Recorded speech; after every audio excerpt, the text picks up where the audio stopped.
Hi foodies, welcome to my channel. బయట వెళ్ళి తినే అవసరం లేకుండా ఇంట్లోనే చాలా తక్కువ ఇంగ్రీడియంట్స్తో ఎంతో టేస్టీ అయిన ఫిష్ ఫ్రైని ప్రిపేర్ చేసుకొని తినచ్చండి. ఇప్పుడు ఫిష్ ఫ్రైని ఎలా ప్రిపేర్ చేయాలో చూసేద్దాం.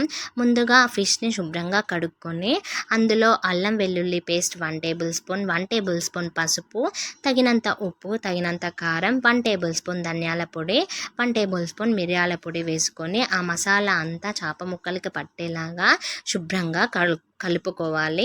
ఇలా కలుపుకున్న తర్వాత ఒక హాఫ్ అన్ అవర్ ఫ్రిడ్జ్లో ఉంచుకొని మనం ఎప్పుడైతే ఫ్రై చేసుకోవాలనుకుంటామో అప్పుడు తీసి ఒక తవ పెట్టుకొని ఆ తవలో కొంచెం ఆయిల్ వేసుకొని ఆయిల్ హీట్ అయ్యాక ముందుగా మనం ప్రిపేర్ చేసుకొని పెట్టుకున్న ఆ చేప ముక్కల్ని వేసుకొని మంచిగా ఫ్రై చేసుకోవాలి. తక్కువ ఆయిల్లో ఎక్కువ చేప ముక్కల్ని ఫ్రై చేసుకోవచ్చండి. ఇలా అయితే ఆయిల్ కూడా వేస్ట్ కాకుండా ఉంటుంది. ఇలా అటు ఇటు మంచిగా ఫ్రై చేసుకున్న చేప ముక్కల్ని ఫ్రై అయిన తర్వాత స్టవ్ ఆఫ్ చేసి సర్వింగ్ ప్లేట్లో సర్వ్ చేసుకొని తిన్నట్లయితే ఎంతో టేస్టీ అయిన ఫిష్ ఫ్రై రెడీ అయిపోతుంది. మా వీడియో కనుక మీకు నచ్చినట్లయితే లైక్ చేయండి, అంతేకాకుండా సబ్స్క్రైబ్ చేసుకోండి. ఒక్కసారి ఇలా చేసుకొని తినండి. ఆహా!